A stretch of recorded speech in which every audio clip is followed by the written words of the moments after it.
Sir మహిళల మారణ హోమం పీఠాలు క్షేత్రాల్లో ఘోరాలు. ఈ ఘోరం అండి. ధర్మస్థలిలో జరిగినటువంటి మారణకాండ. అక్కడ ఒక గతంలో పనిచేసిన మున్సిపల్ వర్కర్ ఒక అతను హఠాత్తుగా వచ్చి 98 2014 మధ్య వందల మృతదేహాలు నేను ఇక్కడ పూడ్చిపెట్టాను. అందులో మహిళలు, వివస్త్రాలు చేయబడిన వాళ్ళు, చిన్నపిల్లలు, అత్యాచారానికి గురైనట్టుగా ఉండే గుర్తులు, ఇవన్నీ ఉన్నవాళ్ళవన్నీ అక్కడ నేను పెట్టాను. నా మనస్తాపం అప్పుడు నన్ను తరిమేస్తే వెళ్ళిపోయాను, కానీ నా అంతరాత్మ ఇది కుదరక నేను మళ్ళీ వచ్చాను అని చెప్తున్నాడు ఆయన. దీని మీద ఇంకో స్పష్టత కూడా ఇస్తా. కింద కోర్టు మీడియా మీద గ్యాగ్ ఆర్డర్ ఇచ్చింది. దాని మీద సుప్రీంకోర్టుకి వెళ్తే సుప్రీంకోర్టు వెళ్ళి హైకోర్టులో చూసుకోండి అని చెప్పింది. సుప్రీంకోర్టు కొట్టేయలేదు. ఈ గ్యాగ్ ఆర్డర్ మీరు హైకోర్టులో సవాల్ చేయండి అని చెప్పింది. కాబట్టి మనం అందుకోసం చర్చిస్తున్నాం. గ్యాగ్ ఆర్డర్ ఇప్పుడు సుప్రీంకోర్టు ఒకసారి హైకోర్టుకు వెళ్ళమన్నాక అది ఓపెన్ టు ఇన్వెస్టిగేషన్. సో ఇప్పుడు కర్ణాటక ప్రభుత్వం ఏం చేసింది, ఇప్పుడు అక్కడ మంజునాథ ఆశ్రమం ఉంటుంది. అది ఒక ప్రసిద్ధ పుణ్యక్షేత్రం. దాదాపు 15 ఏళ్ల పాటు ఈ ఘోరం జరిగింది. అతను చెప్పే లెక్క ప్రకారం మృతదేహాలు కనబడ్డాయి. రాష్ట్ర ప్రభుత్వం 20 మందితో చాలా శక్తివంతమైన అధికారులతో ఒక సిట్ను అపాయింట్ చేసింది. ఆ సిట్ ఇప్పటికే పని కూడా ప్రారంభించింది. పెద్ద జాబితా ఉంది.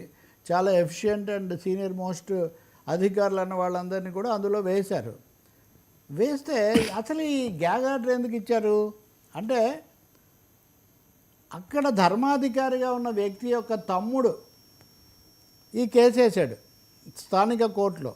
ఈ వార్తలన్నీ బయటకు వస్తున్నాయి, ఇవి మా సోదరుడి పరువు భంగం కలిగించేట్టుగా ఉన్నాయి, కాబట్టి వార్తలు రాకుండా చూడండి అని. దాని మీద కొన్ని వేల URL యూట్యూబ్ అకౌంట్లు రాకుండా చేయాలని స్థానిక కోర్టు ఉత్తర్వు ఇచ్చింది. ఈ స్థానిక కోర్టు ఉత్తర్వు ఇప్పుడు సుప్రీంకోర్టు హైకోర్టుకు పంపించింది. ఇక్కడ ఆసక్తికరమైన విషయం ఏంటి, Dharmasthali temple trust backs SIT probe into crimes against women. So Dharmasthali trust ఏమో సిట్ ప్రోబ్ను స్వాగతిస్తుంది. ఇంకా ఈయనకు అభ్యంతరం ఏంటి అంటే, ఒక వ్యక్తి ఏదో అయిపోతాడు, ఆయన మీద వార్తలు వస్తాయన్న దాంతో మీరు అడిగితే crimes against women mass graves, పుణ్యక్షేత్రాల దగ్గర ఇటువంటివి జరిగాయి అంటే ఇది చాలా ఆందోళన కలిగించే అంశం కదా. ఎవరైనా భక్తులు మరింతగా ఆందోళన చెందాలి, పవిత్రంగా ఉండాల్సిన చోట ఇలాంటివి జరగకూడదని చెప్పాలి. ఈయన గ్యాగ్ ఆర్డర్ తెచ్చారు. ఈయన ధర్మాధికారి సోదరుడు 8,000 లింకులు అండి, 8,800 లింకులు నిలిపేశారు.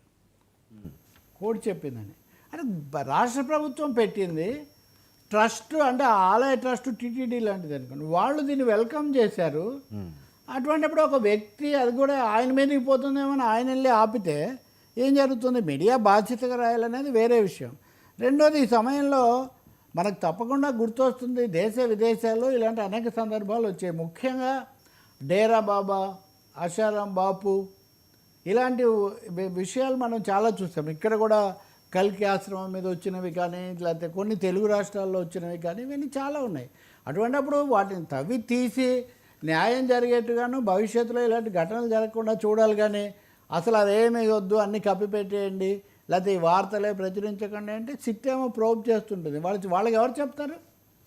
ఇప్పుడు సిట్ అనేది ఒకటి ఇట్లా ప్రోబ్ చేస్తుంది, ఇలాంటి ఆరోపణలు ఉన్నాయని మీడియా చెప్తే కదా బాధితులు వచ్చి మా దగ్గర ఈ సమాచారం ఉందని ఇచ్చేది. మరి ఆ వార్త కూడా ఇవ్వకూడదా? ఏది if you go with gag order, ఈ విషయమే మీరు మాట్లాడకూడదు. ఫలానా XYZ గురించి రాయకండి నేరుగా అంటే అది వేరే విషయం. కాబట్టి ఇక్కడ మీడియా స్వేచ్ఛ, అది హైకోర్టు అది కూడా చెప్పింది. మేము ఇక్కడ మీడియా స్వేచ్ఛకు అలాగే వ్యక్తి యొక్క పరువు నష్టానికి మధ్యలో చిక్కుకొని ఉన్నాము, అందుకే మేము ఉత్తర్విస్తున్నాము, మామూలుగా అయితే ఇవ్వమని. ఎవరిచ్చినా సరే ఇప్పుడు మళ్ళీ హైకోర్టులో దాన్ని సవాల్ చేసినప్పుడు హైకోర్టు నేను అనుకుంటాను తప్పకుండా దీన్ని సాగనివ్వదు. అంతకుముందు ఆంధ్రప్రదేశ్ హైకోర్టు కూడా గ్యాగ్ ఆర్డర్లు ఇచ్చినప్పుడు సుప్రీంకోర్టు ఎంత మాత్రం ఆమోదించలేదు. కానీ ఆందోళనకరమైన విషయం కదా వర్మ. పుణ్యక్షేత్రాల్లో రకరకాల మాఫియాలు వీళ్ళందరూ వచ్చేసి ఇలాంటి పనులు చేస్తే నిజంగా భక్తుల విశ్వాసాలు దెబ్బతింటాయి, జీవితాలు కూడా దెబ్బతింటాయి, ఎంతో నమ్మకంతో వస్తారు. కాబట్టి పుణ్యము, పురుషార్థము, లేకపోతే పాపపుణ్యాలు ఆలోచించే వాళ్ళు ఇంకా ఎక్కువ ఆందోళన చెందాలి. దీన్ని కప్పిపుచ్చాలని కాదు, విప్పాలి. ఎవరు నేరస్తులో వాళ్ళను తేల్చాలి అని సార్ అది మంచి విషయం. ధర్మస్థల టెంపుల్ ట్రస్ట్ కూడా దీన్ని స్వాగతిస్తుంది కాబట్టి ఆ ప్రకారం వెళ్ళాలి. వాళ్ళకంటే ఎవరికి ఉంటుంది ఇంట్రెస్ట్? యా సార్ పార్లమెంట్లో యుద్ధాలు